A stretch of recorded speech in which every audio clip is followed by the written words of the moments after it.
which makes it an unprofitable run. Aquaculture has a similar problem. Aquaculture needs a lot of fresh water for the fish. Once the fish have been fed and they've pooed in it, you either have expensive filtering systems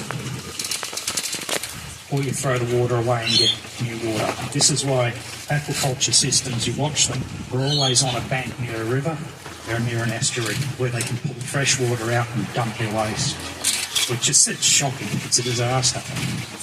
Aquaponics is all about combining the two. The waste from the fish, which is ammonia, can be made into a food to feed the plants. And in making it into a food to feed the plants, it then comes back as clean water. So now you've got a clean water supply for your fish, you've gotten rid of the wastes, and the plants have been fed without using any external chemicals, no input into the system, and the water can just go round and round and round indefinitely. Now how that works is because the fish poo, which becomes ammonia, the ammonia, there's nitrifying bacteria. The bacteria can take the ammonia and break that down into fish food, into plant food, into nitrates. They break it down into nitrites and then into nitrates, which run around, feed the plants, and then the clean water from the plants comes back to the fish, and we've got a nice little loop. Exactly the ideal situation we're looking for in aquaponics.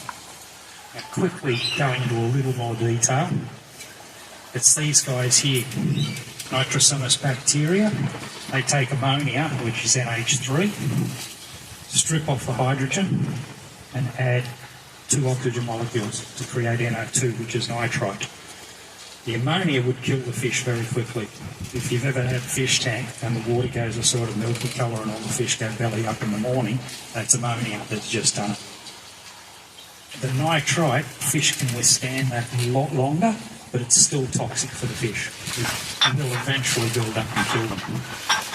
These bacteria created the NO2 have created food for these guys. These guys eat the NO2, or more specifically, they add another oxygen molecule to it and make NO3. And NO3 is nitrate. Nitrate's plant food. The fish can withstand a lot of nitrate. They'd rather not have it, but they can withstand a lot. And the plants are going to eat the nitrate. Once the plants eat the nitrate, what's coming back to the fish is perfectly clean water.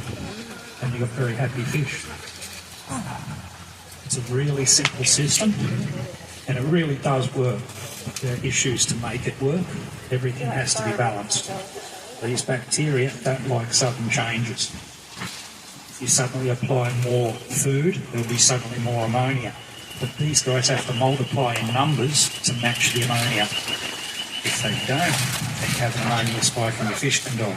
So whenever you do something in the aquaponics, you've got to do it slowly, or be aware of what's going to happen and have a plan for it, which might mean just putting more water in there. The next one. How you actually achieve this is really simple. It's a similar picture to the one before, except I've corrected it. The fish simply pumps it up into there.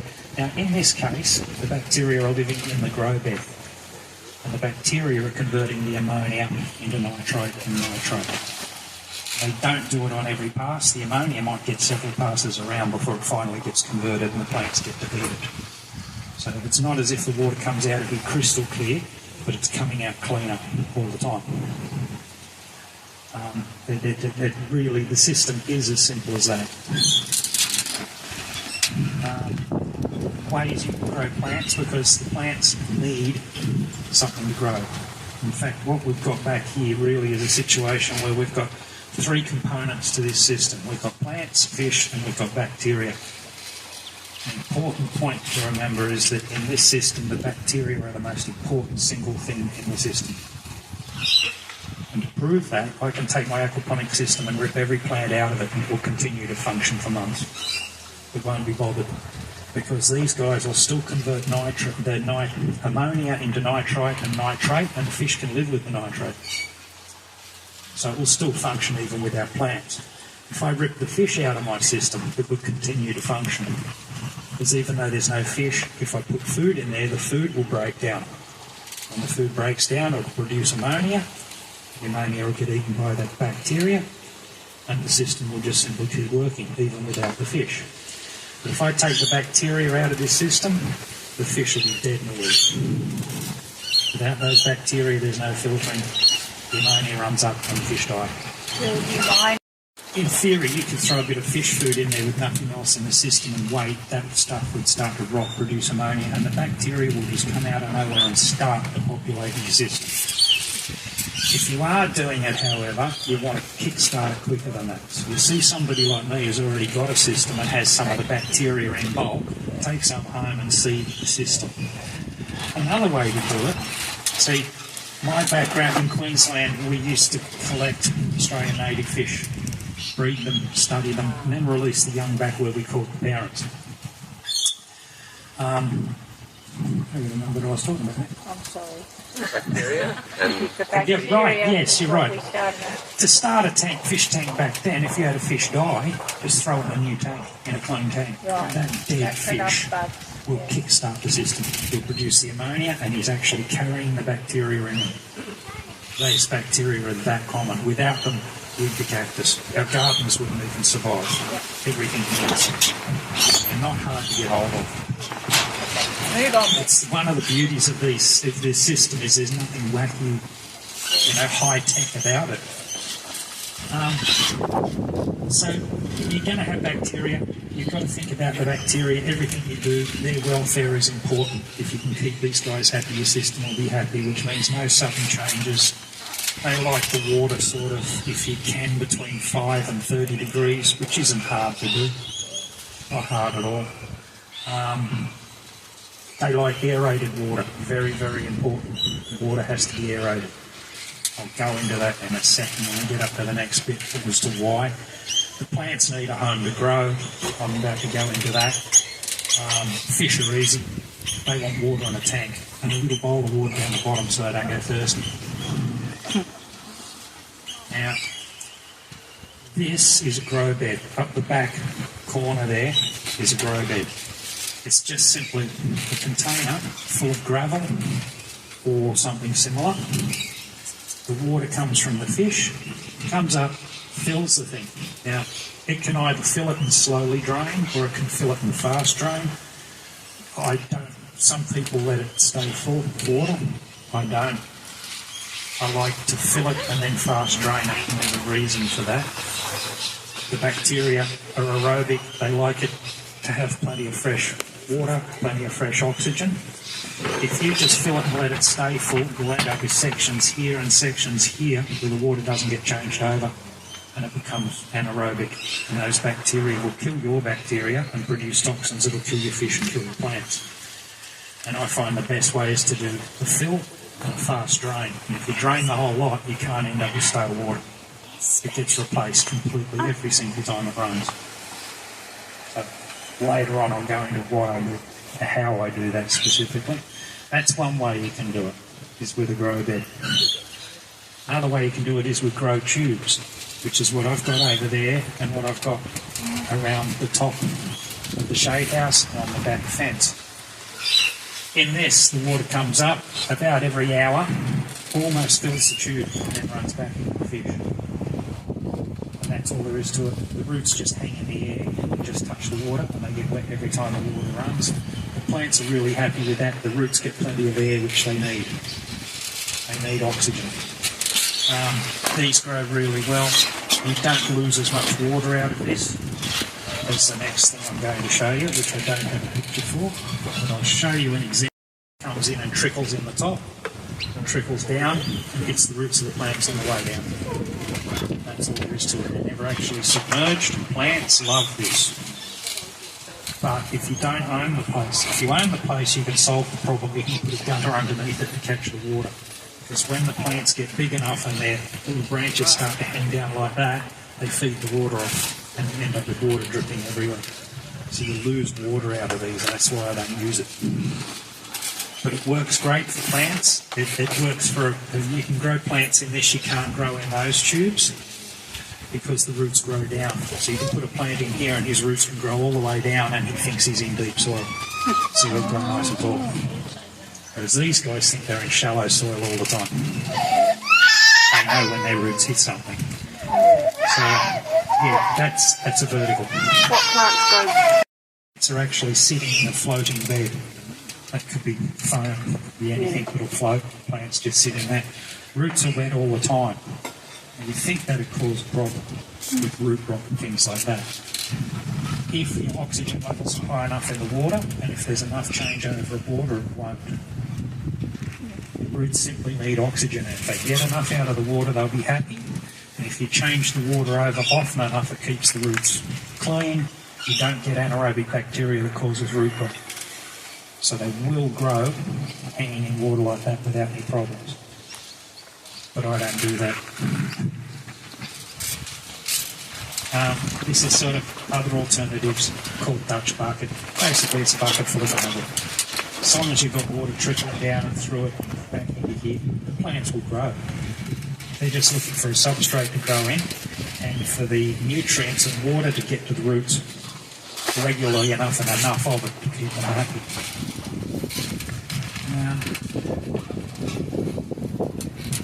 Filtering. I've got a filter on my system. Right, if you watch videos on the internet, you'll see guys running big drums with this sort of stuff in it, tumbling all around the place. I don't. My filter system is a 20-litre bucket. I've got a bag that I made, which is just that green shade mesh that I just stitched up the fishing line.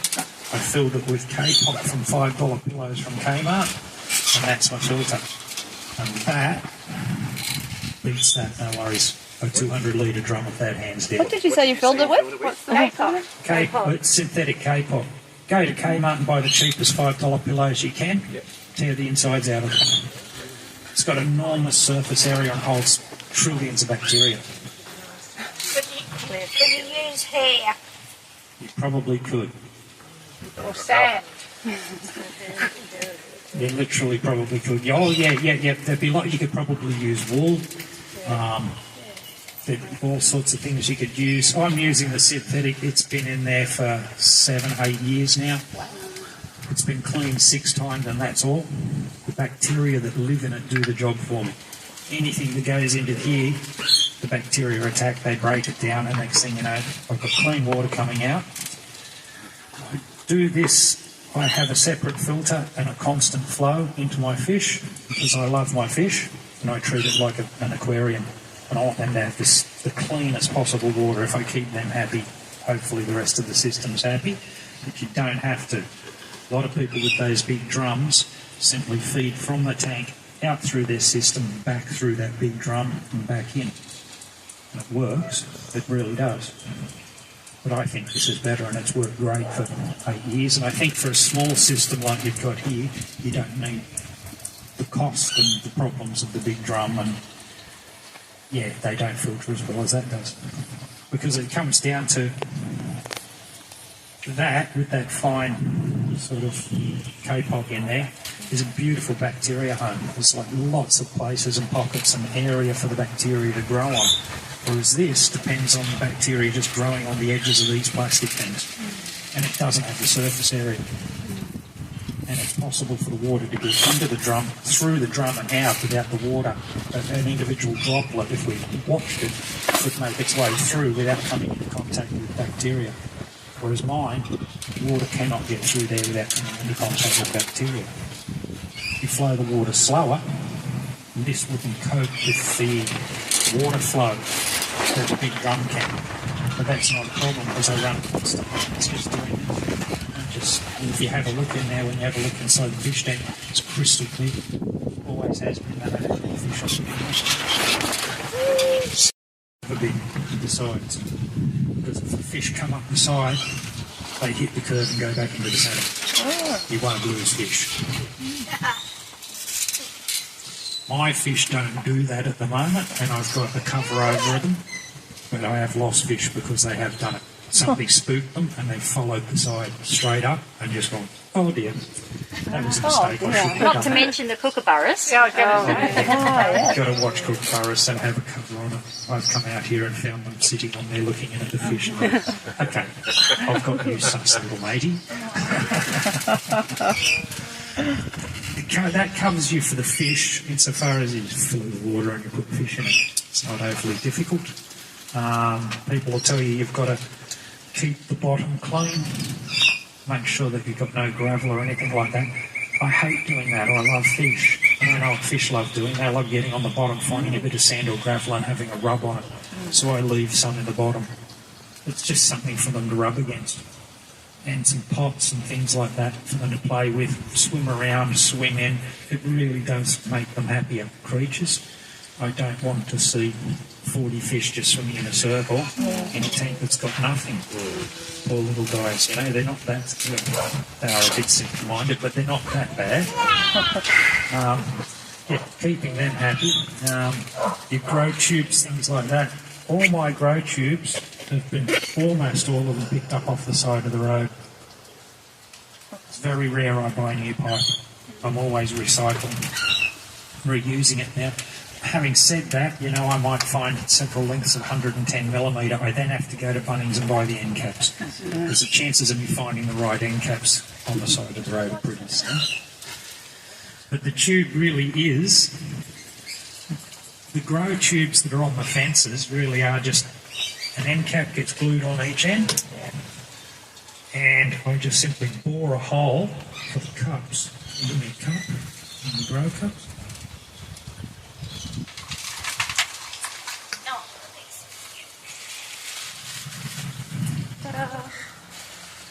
These are dirt cheap off eBay.